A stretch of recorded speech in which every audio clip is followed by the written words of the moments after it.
So, you want to get an A, but you do not want to waste any time. Good.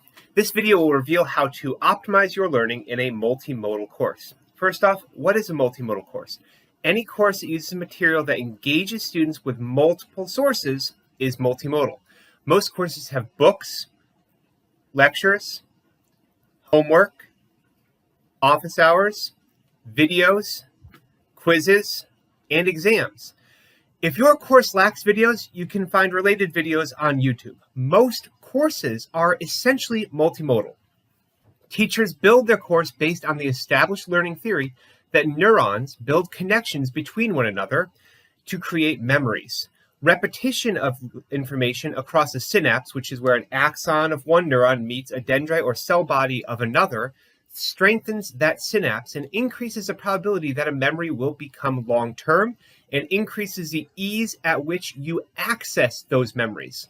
So how does a multimodal course create long-term memories through interneural connections? First, a student is expected to read the text and take notes in their own words. This establishes multiple neural connections at a relatively low level. Then the student is expected to attend lecture and/or lab and engage with the material through the examples and activities that are given in lecture and labs. These are going to strengthen the neural connections. Questions during these times are very welcome because that helps the students check to see if their neural connections are strong and allows that personal attention to strengthen that neural connection that was acknowledged as weak.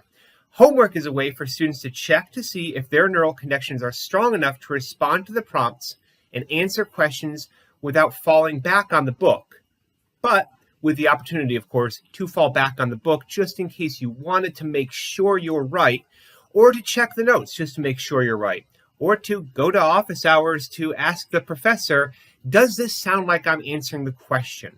And this allows a further strengthening of the neural connections. Video material can also strengthen neural connections through the visual stimulation that is not provided by a text and kind of give a different approach to things, including different examples. A quiz is a way for professors to assess the presence and absence and relative strength of the neural connections in each one of the students. Any missing neural connections, acknowledged by missing a question on a quiz, which is relatively a low score, a small score of your final, can be created by attending the office hours and reviewing the material. So quizzes are an opportunity to see, do I know this? And if not, how can I better learn it? Office hours will help you better learn it. And finally, an exam allows both students and professors to quantify the amount of learning completed per given unit of semester. And this pedagogical approach has been validated through decades of studying the process and is universally accepted. It will form long-term memories that will aid students as they continue in their career. So what if we ignore these steps and try to make things go faster? Well, what if we just don't buy the book or just don't read the book?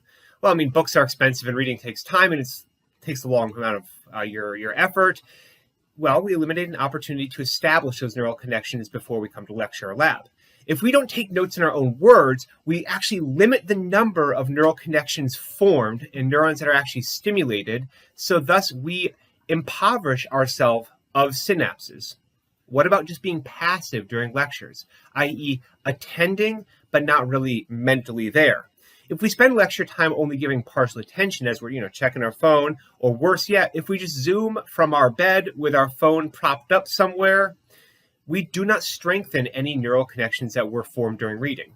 If we don't do the reading and then we just Zoom through and just watch it, well, lectures are the least effective means of teaching. We know this as professors. They exist to strengthen existing connections, not form new ones. They are given an opportunity to ask questions. Most professors, all the good ones, want you to engage and wants you to have a bit of a discussion during lecture. That's a better way of attending lectures, actually ask questions during it. If you're just listening and not actively engaging, you're doing lecture wrong.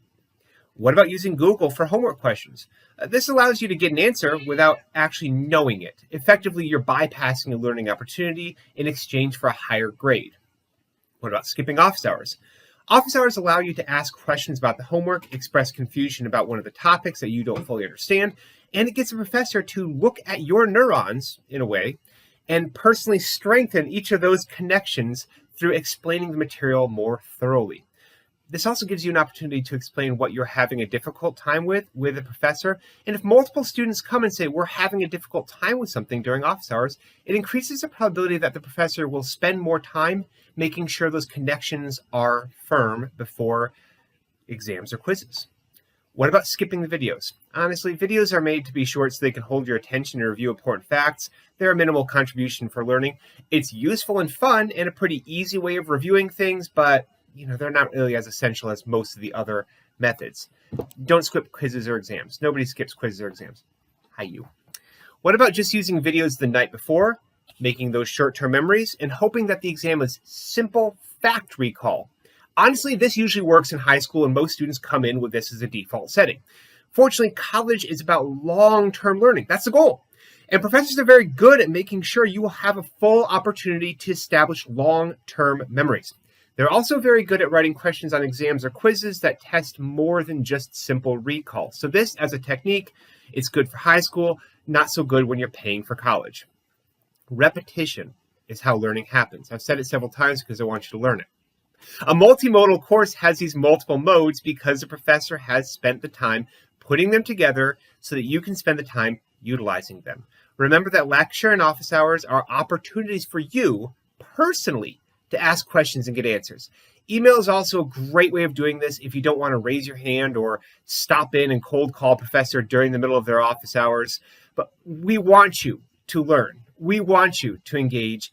That grade we're giving at the end of the semester is a byproduct of the long-term learning that we are here to ensure. And our multiple modes of teaching it are the best way of doing so.